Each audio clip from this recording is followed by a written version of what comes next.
नमस्कार। आइए सुनते हैं मुंशी प्रेमचंद जी की लिखी कहानी आदर्श विरोध। महाशय दयाकृष्ण मेहता के पांव जमीन पर न पड़ते थे। उनकी वह आकांक्षा पूरी हो गई थी जो उनके जीवन का मधुर स्वप्न था। उन्हें वह राज्याधिकार मिल गया था जो भारत निवासियों के लिए जीवन स्वर्ग है। वायसराय ने उन्हें अपनी कार्यकारिणी सभा का मेंबर नियुक्त कर दिया था। मित्रगण उन्हें बधाइयाँ दे रहे थे। चारों ओर आनंदोत्सव मनाया जा रहा था।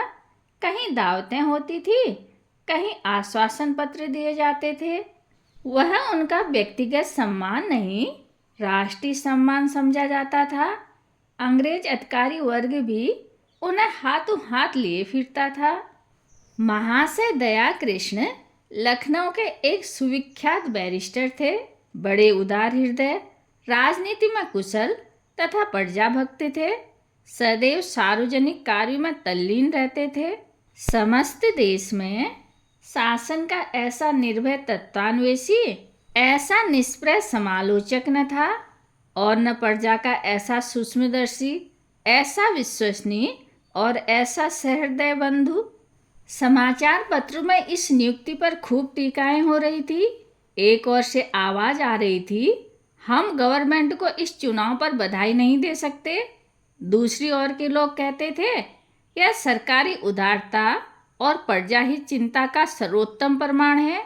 तीसरा दल भी था जो दबी जबान से कहता था कि राष्ट्र का एक और स्तंभ गिर गया। संध्या का समय था। केसर पार्क में लिबरल लोगों की ओर से महाशय मेहता को पार्टी दी गई। प्रांत भर के विशिष्ट पुरुष एकत्रित थे। भोजन के पश्चात सभापति ने अपनी वक्तृता में कहा, हमें पूरा विश्वास है कि आपका अधिकार प्रवेश प्रजा के लिए हितकर होगा और आपके प्रयत्नों से उन धाराओं में संशोधन हो जाएगा जो हमारे राष्ट्र के जीवन में बाधक है। महाशय मेहता ने उत्तर देते हुए कहा, राष्ट्र के कानून वर्तमान परिस्थितियों के अधीन होते हैं। जब तक परिस्थितियों में परिवर्तन न हो, कानून में सुव्यवस्था की आशा करना भ्रम है। सभा विसर्जित हो गई। एक दल ने कहा, कितना न्याययुक्त और प्रशंसनीय राजनीतिक विधान है। दूसरा पक्षी बोला, आ गए जाल में। तीसरे दल ने नैराश्यपूर्ण भाव से सिर हिला दिया पर मुंह से कुछ न कहा। मिस्टर दयाकृष्ण को दिल्ली आए हुए 1 महीना हो गया। फागुन का महीना था। शाम हो रही थी। वे अपने उद्यान में हौज के किनारे एक मखमली आराम कुर्सी पर बैठे थे। मिसेज मेहता सामने बैठी हुई पियानो बजाना सीख रही थी और मिस मनोरमा हौज की मछलियों को बिस्कुट के टुकड़े खिला रही थी। सहसा उसने पिता से पूछा, यह अभी कौन साहब आए थे? मेहता, काउंसिल के सैनिक मेंबर हैं। मनोरमा, वायसराय के नीचे यही होंगे। मेहता, वायसराय के नीचे तो सभी हैं, वेतन भी सबका बराबर है, लेकिन इनकी योग्यता पर कोई नहीं पहुंचता। क्यों राजेश्वरी, तुमने देखा अंग्रेज लोग कितने सज्जन और विनयशील होते हैं? राजेश्वरी, मैं तो उन्हें विनय की मूर्ति कहती हूँ। इस गुण में भी ये हमसे बड़े हुए हैं। उनकी पत्नी मुझसे कितने प्रेम से गले मिली। मनोरमा, मेरा जी तो चाहता था उनके पैरों में गिर पड़ूं। मेहता, मैंने ऐसे उदार, शिष्ट, निष्कपट और गुणग्राही मनुष्य नहीं देखे। हमारा दया धर्म कहने को ही है। मुझे इसका बहुत दुख है कि अब तक क्यों इनसे बदगुमान रहा। सामान्यतः इनसे हम लोगों को जो शिकायत है उसका कारण पारस्परिक सम्मिलन का न होना है, एक दूसरे के स्वभाव और प्रकृति से परिचित नहीं। राजेश्वरी, एक यूनियन क्लब की बड़ी आवश्यकता है जहां दोनों जातियों के लोग सहवास का आनंद उठाएं। मिथ्या द्वेष भाव को मिटाने का एकमात्र यही उपाय है। मेहता, मेरा भी यही विचार है। घड़ी देखकर 7 बज रहे हैं। व्यवसाय मंडल के जलसे का समय आ गया। भारत निवासियों की विचित्र दशा है। ये समझते हैं कि हिंदुस्तानी मेंबर काउंसिल में आते ही हिंदुस्तान के स्वामी हो जाते हैं। और जो चाहे स्वच्छंदता से कर सकते हैं। आशा की जाती है कि वे शासन की चलित नीति को पलट दें, नया आकाश और नया सूर्य बना दें। उन सीमाओं पर विचार नहीं किया जाता है जिनके अंदर मेंबरों को काम करना पड़ता है। राजेश्वरी, इनमें उनका दोष नहीं है। संसार की यह रीति है कि लोग अपनों से सभी प्रकार की आशा रखते हैं। अब तो काउंसिल के आधे मेंबर हिंदुस्तानी हैं। क्या उनकी राय का सरकार की नीति पर असर नहीं हो सकता? मेहता, अवश्य हो सकता है और हो रहा है, किंतु उस नीति में परिवर्तन नहीं किया जा सकता। आधे नहीं, अगर सारे मेंबर हिंदुस्तानी हों तो भी वे नई नीति का उद्घाटन नहीं कर सकते। वे कैसे भूल जाते हैं कि काउंसिल में उनकी उपस्थिति केवल सरकार की कृपा और विश्वास पर निर्भर है। उसके अतिरिक्त वहां आकर उन्हें आंतरिक अव्यवस्था का अनुभव होता है और जनता की अधिकांश शंकाएं असंगत प्रतीत होने लगती हैं।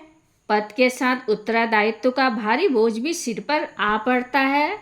किसी नई नीति की सृष्टि करते हुए उनके मन में यह चिंता उठनी स्वाभाविक है कि कहीं उनका फल आशा के विरुद्ध न हो। यहाँ वस्तुतः उनकी स्वाधीनता नष्ट हो जाती है।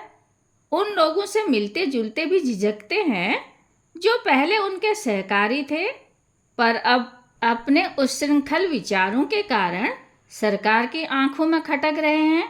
अपनी वक्रताओं में न्याय और सत्य की बातें करते हैं और सरकार की नीति को हानिकारक समझते हुए भी उनका समर्थन करते हैं।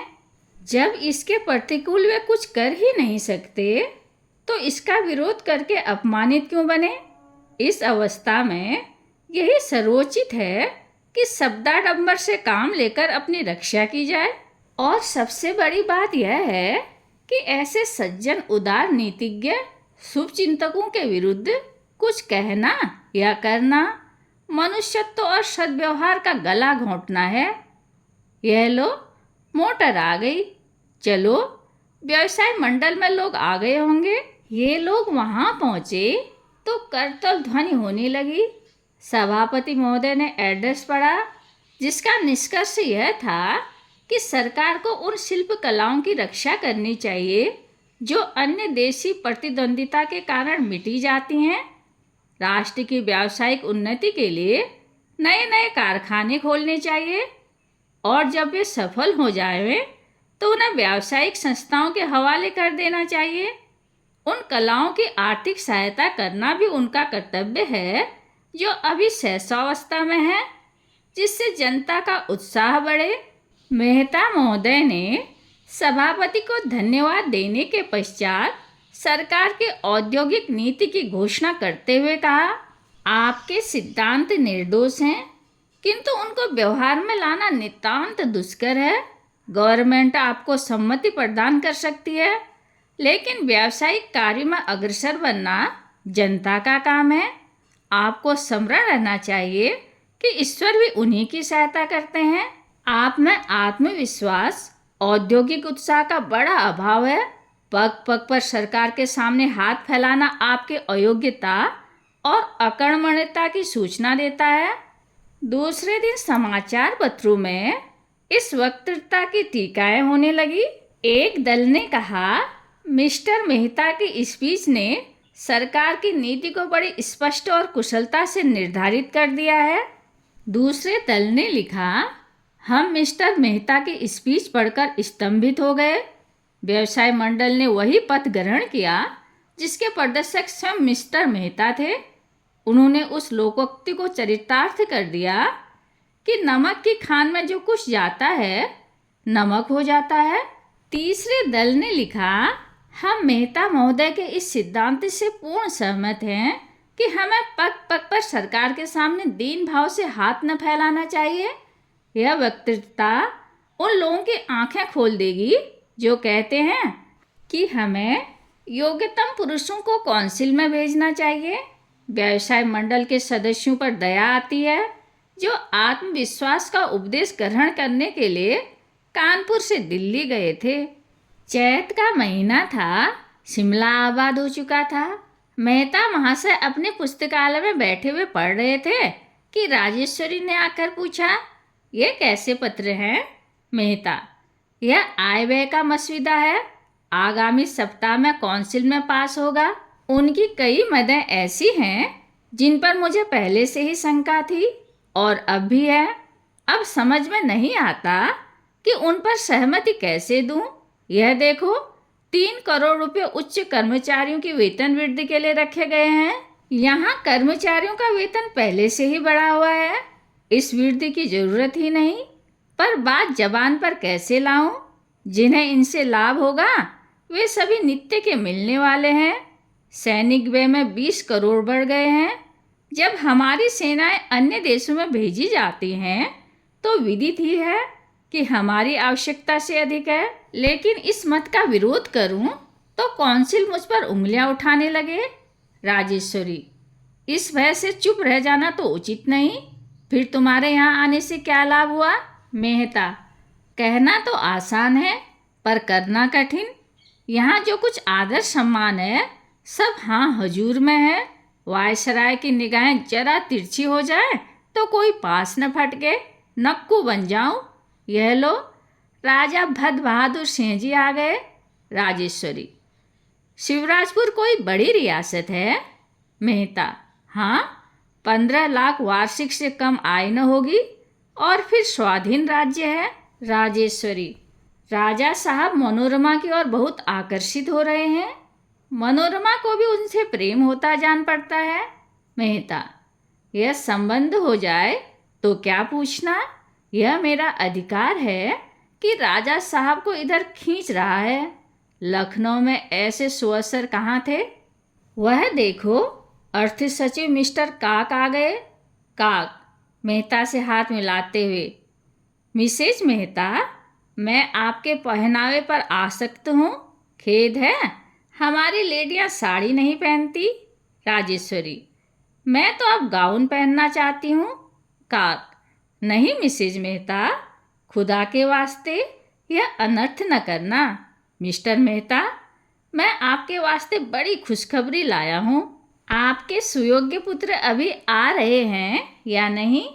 महाराज भिंद उन्हें अपना प्राइवेट सेक्रेटरी बनाना चाहते हैं। आप उन्हें आज ही सूचना दे दें। मेहता, मैं आपका बहुत अनुग्रहित हूँ। काक, तार दे ही दीजिए तो अच्छा है। आपने काबुल की रिपोर्ट तो पढ़ी होगी। हिज मजिस्ट्री अमीर हमसे संधि करने के लिए उत्सुक नहीं जान पड़ते। वे वोल्शेविकों की ओर झुके हुए हैं। अवस्था चिंताजनक है। मेहता, मैं तो ऐसा नहीं समझता। गत शताब्दी में काबुल को भारत पर आक्रमण करने का साहस कभी नहीं हुआ। भारत ही अग्रसर हुआ। हाँ, वे लोग अपनी रक्षा करने में सफल हैं। काक, लेकिन क्षमा कीजिएगा, आप भूल जाते हैं कि ईरान, अफगानिस्तान और बोल्शेविक में संधि हो गई है। क्या हमारी सीमा पर इतने शत्रुओं का जमा हो जाना चिंता की बात नहीं है? उनसे सतर्क रहना हमारा कर्तव्य है। इतने में जलपान का समय आया। लोग मेज पर जा बैठे। उस समय घुड़दौड़ और नाट्यशाला की चर्चा ही रुचिकर प्रतीत हुई। मेहता महोदय ने बजट पर जो विचार प्रकट किए उनसे समस्त देश में हलचल मच गई। एक दल उन विचारों को देववाणी समझता था, दूसरा दल भी कुछ अंशों को छोड़कर शेष विचारों से सहमत था, किंतु तीसरा दल वक्तृता के एक एक शब्द पर निराशा से सिर धुनता और भारत की अधोगति पर रोता था। उसे विश्वास ही न आता था कि ये शब्द मेहता की जबान से निकले होंगे। मुझे आश्चर्य है कि गैर सरकारी सदस्यों ने एक स्वर में प्रस्तावित व्यय के उस भाग का विरोध किया है जिस पर देश की रक्षा, शांति, सुदशा और उन्नति अवलंबित है। आप शिक्षा संबंधी सुधारों को, आरोग्य विधान को, नहरों की वृद्धि को अधिक महत्वपूर्ण समझते हो। आपको अल्प वेतन वाले कर्मचारियों का अधिक ध्यान है। मुझे आप लोगों के राजनीतिक ज्ञान पर इससे अधिक विश्वास था। शासन का प्रधान कर्तव्य भीतर और बाहर की अशांतिकारिक शक्तियों से देश को बचाना है। शिक्षा और चिकित्सा, उद्योग और व्यवसाय गौण कर्तव्य हैं। हम अपनी समस्त प्रजा को अज्ञान सागर में निमग्न देख सकते हैं। समस्त देश को प्लेग और मलेरिया में ग्रस्त रख सकते हैं। अल्प वेतन वाले कर्मचारियों को दारुण चिंता का आहार बना सकते हैं। कृषक को प्रकृति की अनिश्चित दशा पर छोड़ सकते हैं, किंतु अपनी सीमा पर किसी शत्रु को खड़े नहीं देख सकते। अगर हमारी आय संपूर्ण देश रक्षा पर समर्पित हो जाए तो भी आपको आपत्ति न होनी चाहिए। आप कहेंगे इस समय किसी आक्रमण की संभावना नहीं है। मैं कहता हूँ संसार में असंभव का राज्य है। हवा में रेल चल सकती है, पानी में आग लग सकती है, वृक्षों में वार्तालाप हो सकता है, जड़ चैतन्य हो सकता है। क्या ये रहस्य नित्य प्रति हमारी नजरों से नहीं गुजरते? आप कहेंगे राजनीतिज्ञों का काम संभावनाओं के पीछे दौड़ना नहीं, वर्तमान और निकट भविष्य की समस्याओं को हल करना है। राजनीतिज्ञों के कर्तव्य क्या है, मैं इस बहस में नहीं पढ़ना चाहता, लेकिन इतना तो सभी मानते हैं कि पथ्य औषधि सेवन से अच्छा होता है। आपका केवल यही धर्म नहीं कि सरकार के सैनिक व्यय का समर्थन करे, बल्कि यह मंतव्य आपकी ओर से पेश होना चाहिए। आप कहेंगे कि स्वयंसेवकों की सेना बढ़ाई जाए। सरकार को हाल के महासंग्राम में इसका बहुत ही खेदजनक अनुभव हो चुका है।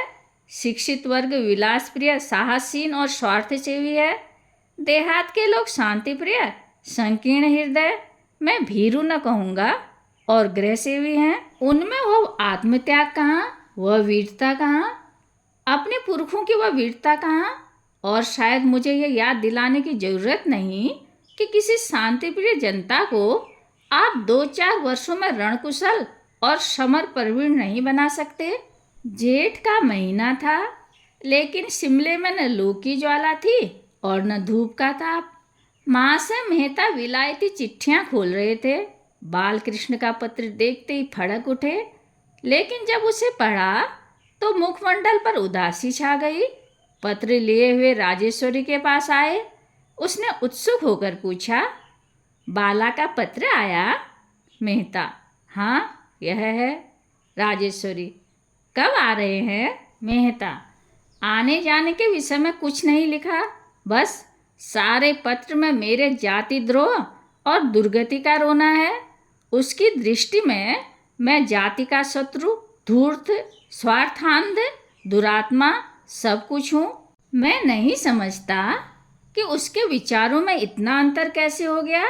मैं तो उसे बहुत ही शांत प्रकृति, गंभीर, सुशील और सच्चरित्र और सिद्धांत प्रिय नवयुवक समझता था और उस पर गर्व करता था। और फिर यह पत्र लिखकर ही उसे संतोष नहीं हुआ।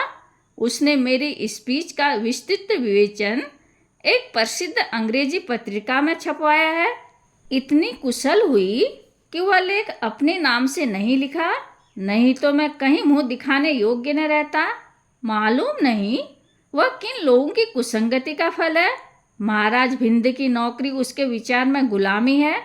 राजा भद्र बहादुर सिंह के साथ मनोरमा का विवाह घृणित और अपमानजनक है। उसे इतना साहस कि मुझे धूर्त, मक्कार, ईमान बेचने वाला कुलद्रोही कहे। यह अपमान, मैं उसका मुंह नहीं देखना चाहता।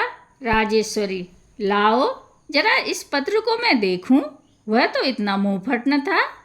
यह कहकर उसने पति के हाथ से पत्र ले लिया और 1 मिनट के उपरांत पढ़कर बोली, यह सब कटु बातें कहाँ हैं? मुझे तो इसमें एक भी अपशब्द नहीं मिलता। मेहता, भाव देखो, शब्दों पर न जाओ। राजेश्वरी, जब तुम्हारे और उसके आदर्शों में विरोध है तो उसे तुम पर श्रद्धा क्यों कर हो सकती है? लेकिन मेहता महोदय जामे से बाहर हो रहे थे। राजेश्वरी की सहिष्णुतापूर्ण बातों से वे और जल उठे। दफ्तर में जाकर उसी क्रोध से पुत्र को पत्र लिखने लगे, जिसका एक एक शब्द छुरी और कटार से भी ज़्यादा तीखा था। उपर्युक्त घटना के 2 सप्ताह पीछे मिस्टर मेहता ने विलायती डाक खोली तो बालकृष्ण का कोई पत्र न था। समझे मेरी चोट काम कर गई। आ गया सीधे रास्ते पर। तभी तो उत्तर देने का साहस न हुआ। लंदन टाइम्स की चिट फाड़ी। यह पत्र वह बड़े चाव से पढ़ा करते थे और तार की खबरें देखने लगे। सहसा उनके मुंह से एक आह निकली। पत्र हाथ से छूटकर गिर पड़ा। पहला समाचार था, लंदन में भारतीय देशभक्तों का जमाव, ऑनरेबल मिस्टर मेहता की वक्तृता पर असंतोष, मिस्टर बालकृष्ण मेहता का विरोध और आत्महत्या। गत शनिवार को बैंक्वेट हॉल में भारतीय युवकों और नेताओं की एक बड़ी सभा हुई। सभापति मिस्टर ताली बजाने कहा, हमको बहुत खोजने पर भी काउंसिल के किसी अंग्रेज मेंबर की वक्तृता में ऐसे मर्मभेदी और कठोर शब्द नहीं मिलते। हमने अब तक किसी राजनीतिज्ञ के मुख से ऐसे भ्रांतिकारक, ऐसे निरंकुश विचार नहीं सुने। इस वक्तृता ने सिद्ध कर दिया कि भारत के उद्धार का कोई उपाय है तो वह स्वराज्य है, जिसका आशय है मन और वचन की पूर्ण स्वाधीनता। कर्मागत उन्नति पर से यदि हमारा एतबार अब तक नहीं उठा था तो अब उठ गया। हमारा रोग असाध्य हो गया है। यह अब चूर्णों और अवलेहों से अच्छा नहीं हो सकता। उससे निवृत्त होने के लिए हमें कायाकल्प की आवश्यकता है। ऊंचे राज्य पद हमें स्वाधीन नहीं बनाते, बल्कि हमारे आध्यात्मिक पराधीनता को और भी पुष्ट कर देते हैं। हमें विश्वास है कि ऑनरेबल मिस्टर मेहता ने जिन विचारों का प्रतिपादन किया है उन्हें वह अंतःकरण से मिथ्या समझते हैं, लेकिन सम्मान, लालसा, श्रेय, प्रेम और पदानुराग ने उन्हें अपनी आत्मा का गला घोटने पर बाध्य कर दिया है। किसी ने उच्च स्वर से कहा, यह मिथ्या दोषारोपण है। लोगों ने विस्मित होकर देखा तो मिस्टर बालकृष्ण अपनी जगह पर खड़े थे। क्रोध से उनका शरीर कांप रहा था। वे बोलना चाहते थे, लेकिन लोगों ने उन्हें घेर लिया और उनकी निंदा और अपमान करने लगे। सभापति ने बड़ी कठिनाई से लोगों को शांत किया, किंतु मिस्टर बालकृष्ण वहां से उठकर चले गए। दूसरे दिन जब मित्रगण बालकृष्ण से मिलने गए तो उनकी लाश फर्श पर पड़ी हुई थी। पिस्तौल की 2 गोलियां छाती से पार हो गई थी। मेज पर उनकी डायरी खुली पड़ी थी। उस पर ये पंक्तियां लिखी हुई थी, आज सभा में मेरा गर्व दलित हो गया। मैं यह अपमान नहीं सह सकता। मुझे अपने पूज्य पिता के प्रति ऐसे कितने ही निंदा सूचक दृश्य देखने पड़ेंगे। इस आदर्श विरोध का अंत ही कर देना अच्छा है। संभव है मेरा जीवन उनके निर्दिष्ट मार्ग में बाधक हो। ईश्वर मुझे बल प्रदान करे। कहानी सुनने के लिए धन्यवाद।